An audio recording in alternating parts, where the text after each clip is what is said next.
Hello, and welcome to this month's live stream. I'm going to be talking about hybrid work because this is, yes, still a very hot topic, despite some people thinking that perhaps this is old news now. It isn't. If you're watching this live, please let me know where you're watching from. Drop a comment. In fact, I'm going to make sure I've got the comments up here so I can see all the lovely things that you're going to say, inevitably.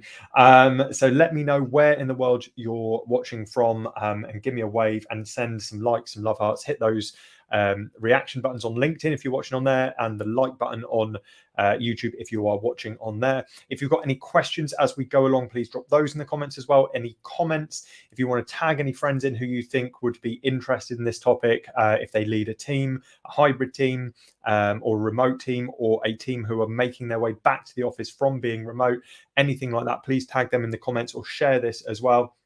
Hey Grace, I've seen you popping up in the comments already, so yes, you are welcome. Thank you for joining. Good morning from Barbados. Love that. Fantastic. A long way away from here. Watch from the UK, a bit closer to me. Pakistan, a little bit further away once again. Working from home in London. There are so many. I think this really does highlight all of the different places that we will be working. In fact, let's add to this, not just where in the world are you working from, but are you working remotely? Are you working in an office today? Are you working from home? Are you working from somewhere completely different? That'd be really interesting as well. Simon, good to see you, mate. I've just been chatting to you. Lovely stuff. Nigeria, fantastic. Lovely range of different locations. I always love to see that. It's the power of the technology we have these days, which is indeed the same technology that allows us to work remotely or in a hybrid capacity. I don't really have a call to action at the end of this. I'm not trying to sell you anything or anything like that, but if you do want to chat about stress management training for your team, please do drop me a message. But all I can ask really is that if you don't already follow me here on LinkedIn, or you don't like my YouTube channel, if that's where you're watching it, please follow, please like, please subscribe, so that you can see more of this stuff, and hopefully it can be useful for you in your career, in your professional development, and in your personal development as well. So that's all I'm asking really, is engage and follow and get stuck into the conversation, and together we can improve the working environment, both physically and psychologically, for as many people as possible. I've just seen a comment there, working from home in Portugal to Angola and Ivory Coast. Now that is a great example of hybrid working or remote working. So what we're going to do in this session over the next 27-ish minutes before we get to past, is we're going to look at what a hybrid work model actually is. What is an actual hybrid work model, and what are the unique stress challenges that are faced in a hybrid working model? We're then going to look at the implications of these challenges for teams and organizations and leaders within those organizations.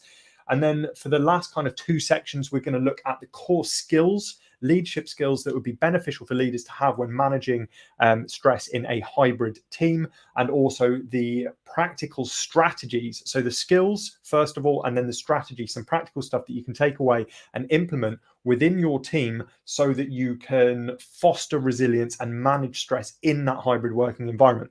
Now, we will have a bit of time for a Q&A at the end as well. So as I said, please drop some comments, some questions into the comments there. Let me know any questions that you have as we go along, and I will either answer them as we go along, or I'll answer them in a little bit at the end where I address those questions in particular.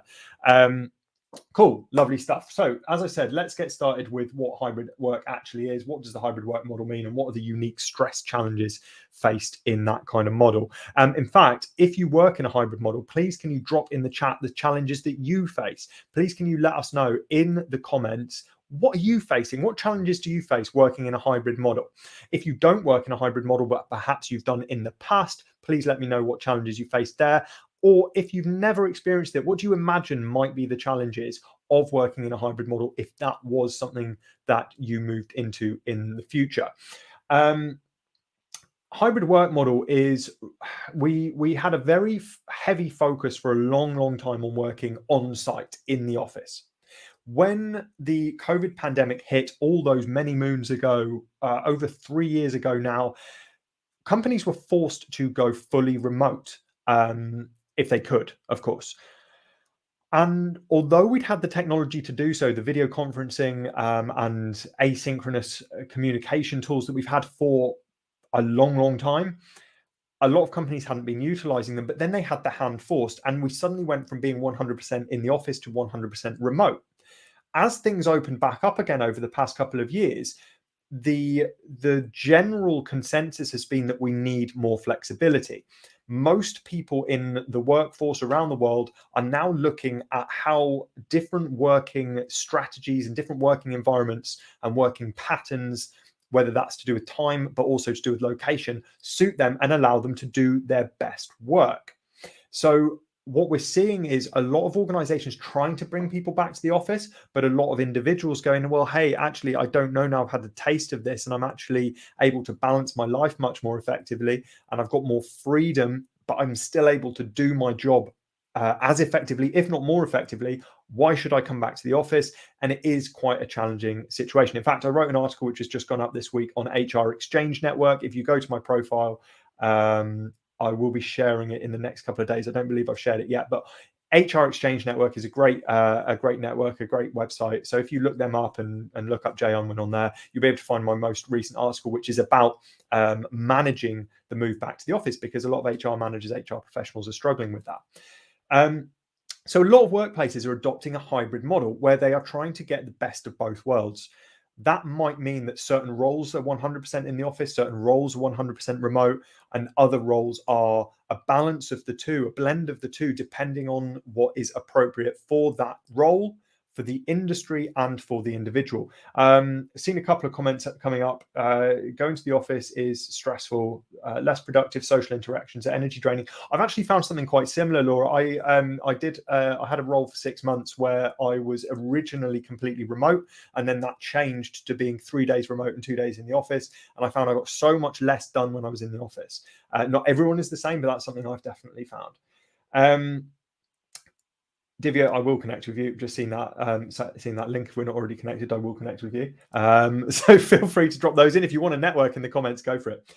So some of the other ones, we've got difficulty in balancing work-life kind of boundaries. If you are working in a remote role, this is one of the biggest causes of stress, because it can be hard to navigate the difference between working in the office, where you've got a clear, you get in and you leave, a start and a finish, to what you're doing at home. If you're fully remote, maybe you've got into a routine, but if you're hybrid and you're a bit of both, then sometimes the transition between an office day and a home working day can be a challenge in itself. For remote workers, isolation and a feeling of disconnection from the team can be a source of stress, because relationships are so vital and communication is so vital. Perhaps that is a challenge for you. And that challenge of those relationships knocks on to collaboration as well. Are we able to collaborate effectively? Do we have the tools in place to collaborate effectively remotely or in a hybrid manner? This could be within our teams, or it could be across different departments in the organization. Another challenge around the blurred boundaries is overworking. A lot of people, I believe that there was a survey recently, a friend of mine shared with me, that around a quarter of people who are working remotely are finding themselves working in their own free time. So it extended from whatever their contracted hours per week are. They're extending that and ending up working in their own time to catch up on other bits and pieces. Maybe that's down to those blurred boundaries again. Unequal access to resources and support. Maybe you've got more access to resources and support in the office. Maybe you don't have the same access when you're at home. Are there ways around that in terms of management of those resources? Are they electronic or kind of remotely accessible resources? Are they physical resources that need to be sent out to remote workers? How's that going to be managed? These are all kind of potential areas for stress in this kind of hybrid working model. As you can see, a lot of this comes down to uncertainty and confusion in various different ways.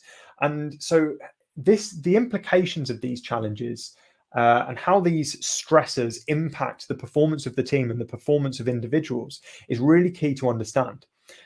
Whenever we talk about stress, whenever we talk about the impact of stress, it's important that we understand that we all have an individual capacity to cope with and recover from stress. So imagine if you've seen some of my live streams before, you'll have heard me talk about this. The capacity is like a bucket. The stressors, the external things around us which are causing stress, are like taps, flowing stress into that bucket. And when that bucket overflows, that is the point where we become psychologically injured or psychologically unwell, or we burn out. In the same way as if it's physical stress flowing into the bucket, and eventually we can't cope with the physical stress and strain anymore, we become physically unwell or physically injured. So the ways in which we can manage that are we can either turn off some of the taps or turn them down. So we're reducing the flow of stress into ourselves, into our bucket. So we're slowing down the rate at which the bucket's filling up, and we're reducing the risk of that overflow point. And another way that we can do it is by releasing some of that pressure. So building in release valves into the bucket, which are your stress relief activities, your self-care activities, which allow some of that stress to come out of the bucket, freeing up space to let more in. Because let's be honest, you can never get the flow of stress to zero. There will always be stress. There will always be stress flowing into the bucket. So we need to make sure we manage it effectively in various ways. We are never going to have a zero stress life. We're never going to have that. Not only are we never going to have that, but we don't want it, because stress allows us to grow and develop. We need challenge, we need adversity in order to thrive, in order to build our self-esteem. So we don't want a stress-free environment, but we want to manage it to avoid that overflow. So turning off some of the taps, turning down some of the taps that are within our reach. Some of the taps will be outside of our reach. Some of those taps we cannot control, but the ones we can control, manage them. And then we release some of that pressure.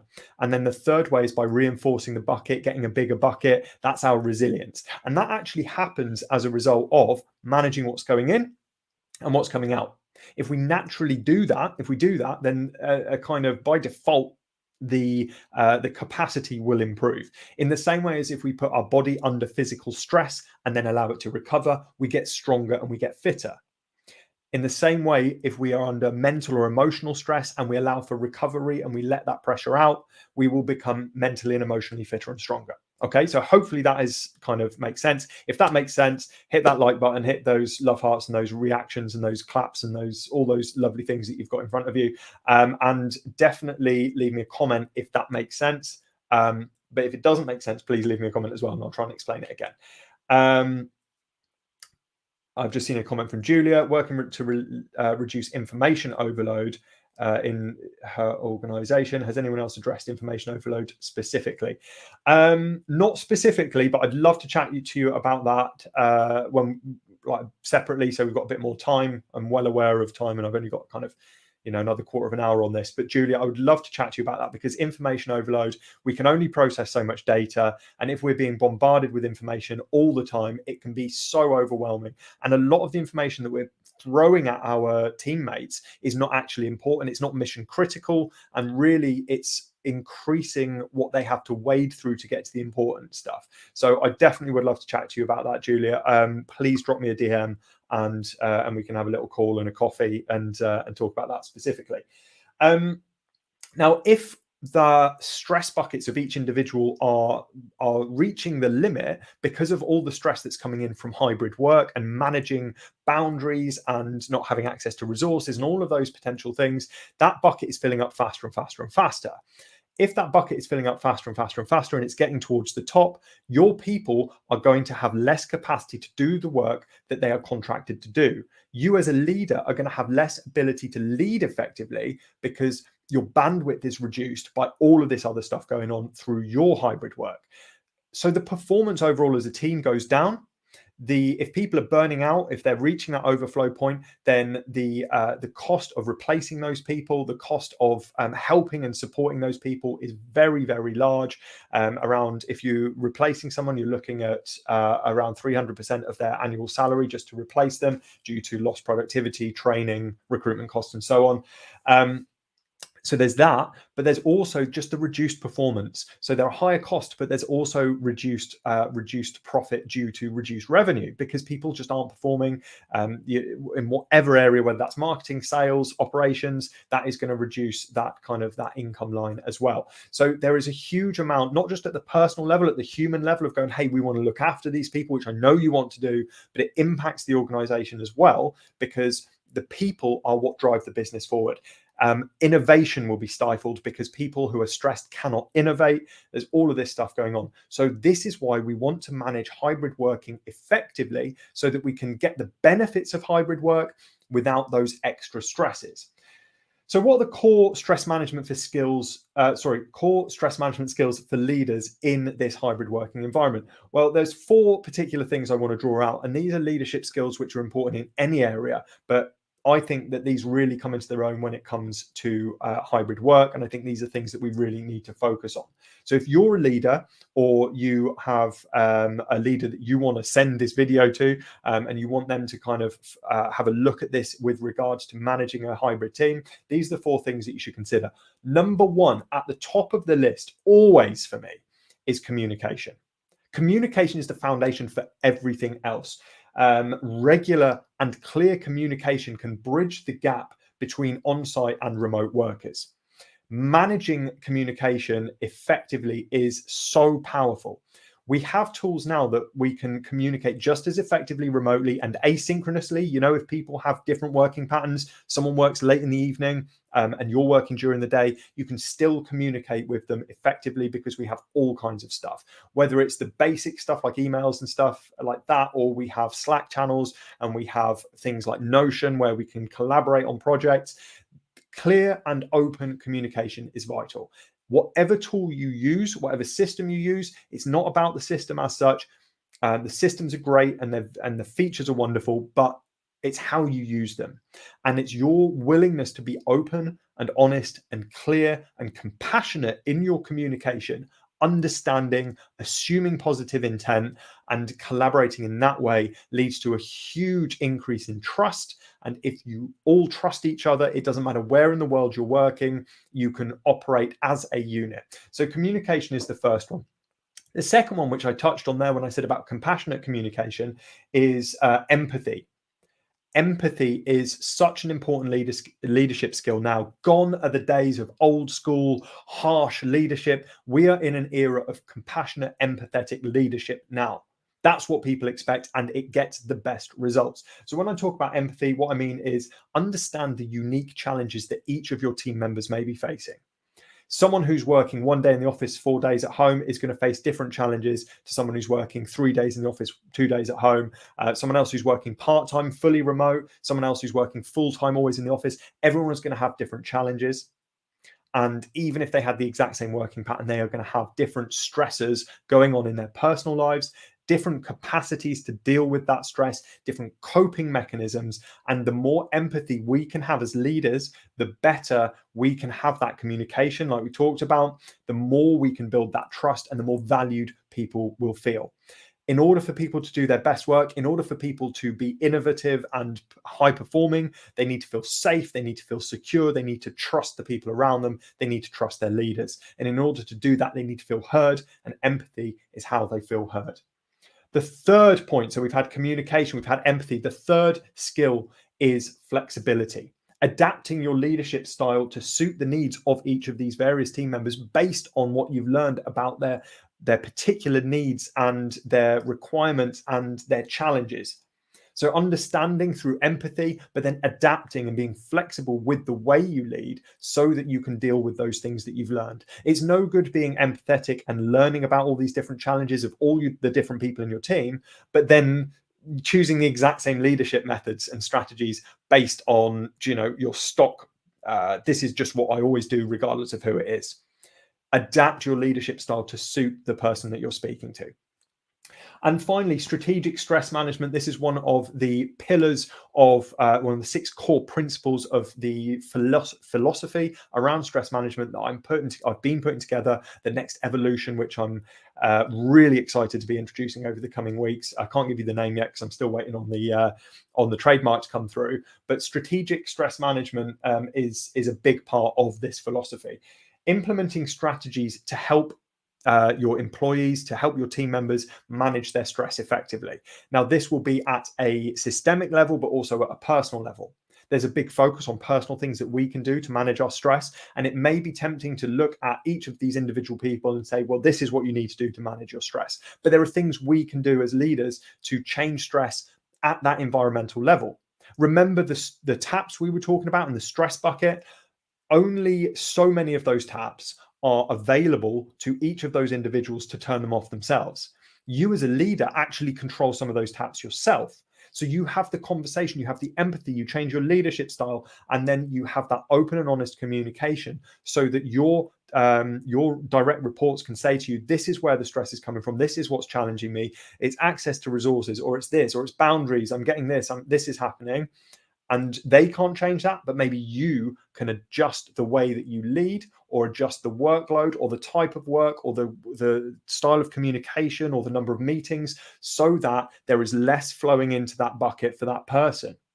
Okay, so strategic stress management is about looking at how you can do this strategically. How can you improve things, not just for the individual at the individual level? What can they do? How can you support them to change? But what can you do to change the environment that they're in? There are two sides to this.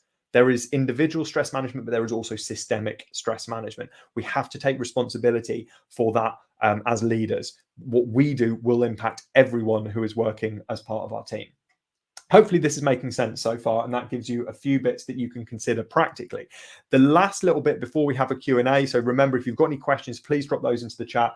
We're looking at what kind of things can you put into that strategic stress management, that last of the skills that we were talking about there. So there's 5 strategies that I want to share with you, which you can take forward, and you can implement all of these or some of these, or you can just consider it for the time being.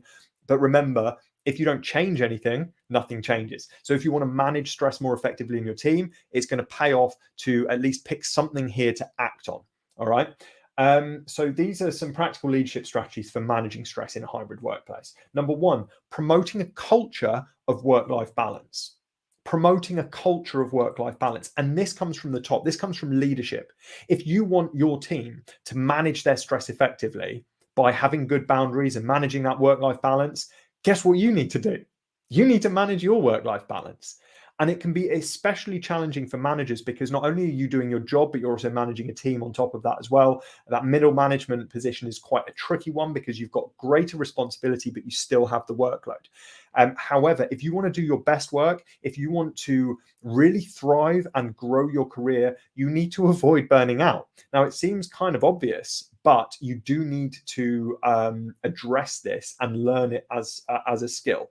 So think about those boundaries. Where maybe are those boundaries a little bit blurred? Is it to do with time? Is it to do with the location and where you're working? Do you have a dedicated workspace? Are you seen by your team to be working long hours, working 18-hour days and always on the go and stressed out?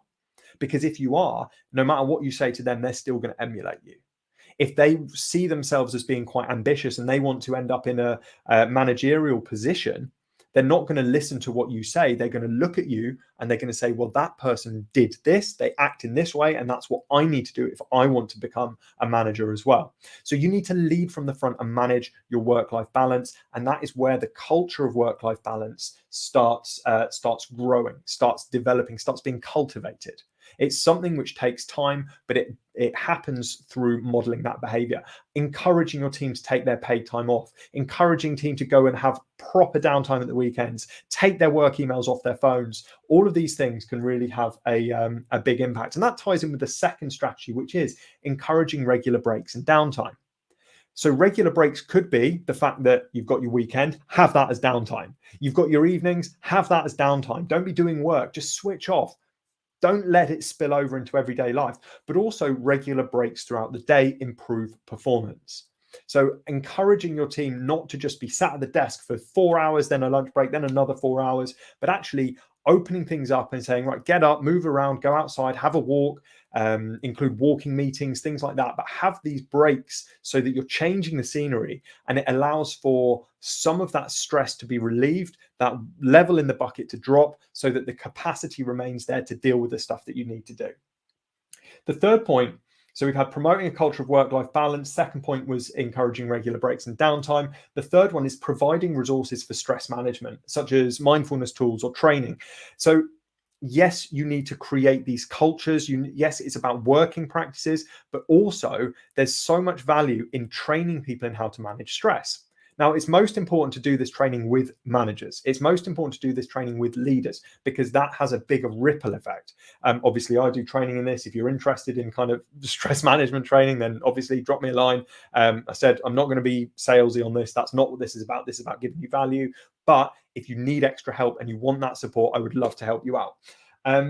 So mindfulness tools, there's apps out there and there's programs that you can buy into the company and platforms and things like that. You can get people in to do regular workshops. There's all kinds of things out there. They are not the be all and end all. They are not the answer. You can't just do that and hope for the best. One of my favorites, for example, is a platform called Hika. They're a benefits platform technically, but there's a lot of personalization within that. So each employee gets an allowance and they can spend it on whatever well-being means to them, whether it's going to the gym, great, but that's not for everyone. So it could be learning a musical instrument, or it could be getting meal deliveries. There's all kinds of stuff on there. It could be learning a language. Well-being is much bigger than just going to the gym, right? So providing those resources, providing those benefits can be very, very beneficial. But training, I believe, has the biggest impact. You want to bring in training so that people understand what stress is, understand how to manage it at a personal level, and also understand how to harness it and use it to drive performance rather than hinder it. The fourth strategy is regular check-ins and feedback sessions, which ties back into the skill of communication. So check in and get feedback from your people. Where are they struggling? Where are these taps that are causing their bucket to overflow? What are the biggest stressors in their work life and how can you address them? Is there a pattern across the whole team where there is one particular stressor that is more obvious than any others and is having the biggest negative impact than any others? And how can you address that? Does something need to change? The only way you can address it is if you first know what it is. So get regular check-ins with your team, feedback sessions, and create an open and honest environment through your own actions, and also as various strategies you can use to kind of open up kind of real genuine feedback, such as asking everyone for one specific, rather than just going, okay, open the floor. Does anyone want to share something that's stressing them out?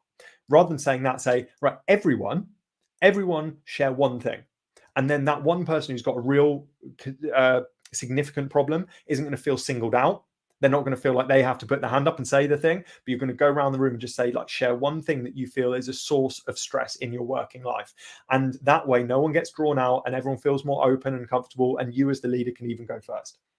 And then the fifth and final strategy that I want to share with you today before we kind of finish off is encouraging that open conversation about mental health and stress, not just in those feedback sessions, but generally.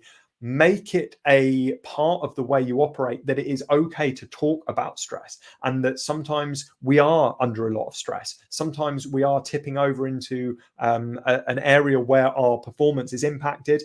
And if we can talk about those things, then we can share strategies which might help, and even just the nature of opening up and sharing these things and getting it off our chest and realizing that we're not on our own. We're not the only person who's struggling with stress. We can bring that back to the level of stress which is optimal for our performance. Remember, it's not about getting zero stress, it's about optimal stress. So encouraging that open conversation. So just as a reminder, before I answer a couple of questions, the four skills that I'd like you to focus on: communication, empathy, flexibility, and strategy. So strategic stress management. And the 5 practical strategies which come under that final skill: promoting a culture of work-life balance, encouraging regular breaks and downtime in your team, providing resources such as benefits platforms, mindfulness stuff, and training most effectively. Regular check-ins and feedback sessions with your team to get open and honest feedback from what they're struggling with, and encouraging that open conversation, number 5, about mental health and stress in the workplace and outside of work, so that everyone can realize they're not on their own, and we're all in this kind of boat together, and we may have different things to deal with, but we can always find a way through as a collective, not just on our own.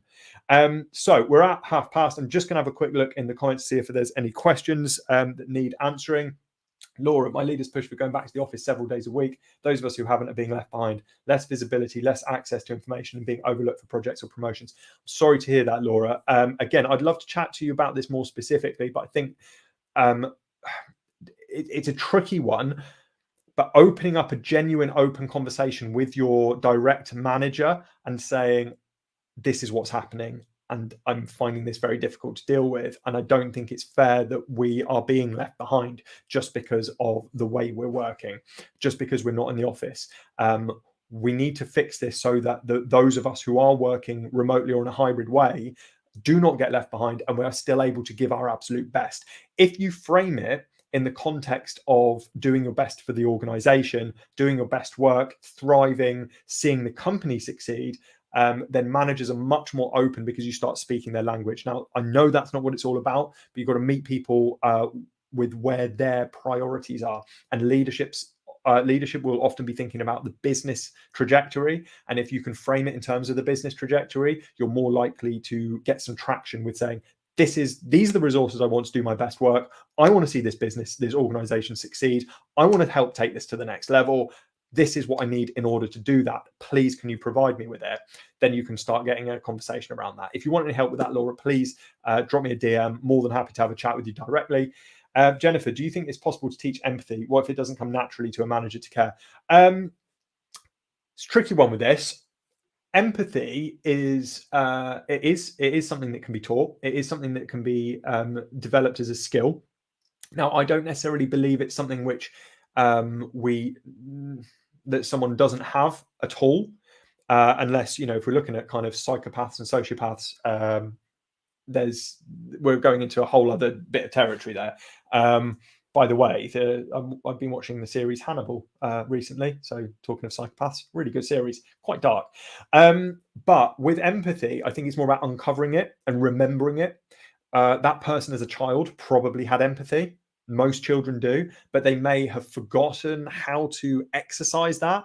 Maybe they've become disconnected from other people. Maybe they're under a lot of stress themselves and they don't have the bandwidth to take on how other people are feeling or consider how other people are feeling because they're under a lot of stress themselves. So I do believe it is possible to teach empathetic behavior and to open these things up. But I think that people are scared of it because it's not been a part of leadership for so many decades. It's been something that's shunned and we need to be strict and all of these things. So I think that some people are maybe scared of showing empathy. I don't think that they don't have it because they probably show it in other areas of their life. They may have pets, they have spouses or friends or children or other loved ones. They show empathy for them, so they are able to do it. They do care. It's just maybe they've disconnected that caring and that empathy from their work environment. That's what I think, Jennifer. But again, I'd love to chat with you about it. It's been a while since we've caught up, Jennifer, actually. So do drop me a DM and I'm always happy to have a coffee and a catch up at some point if I can squeeze it in. Hopefully this has been useful, everyone. We are at 33 minutes past now and you folks, lovely, lovely folks, have got lots of stuff to do. Please do subscribe to my newsletter. It's on jonwin.com/SLI. That's capital S, capital L, capital I. Don't know why it has to be capitals, but apparently it does. I thought that URLs were not case sensitive, but there we go. Or you can just go to jonwin.com and you can sign up on the homepage there as well. It's probably easier. Please do follow me on LinkedIn if you haven't already. Please share this video with anyone that you think would benefit from it or tag them in the comments. Please do, if you're watching this on YouTube, then please subscribe over there.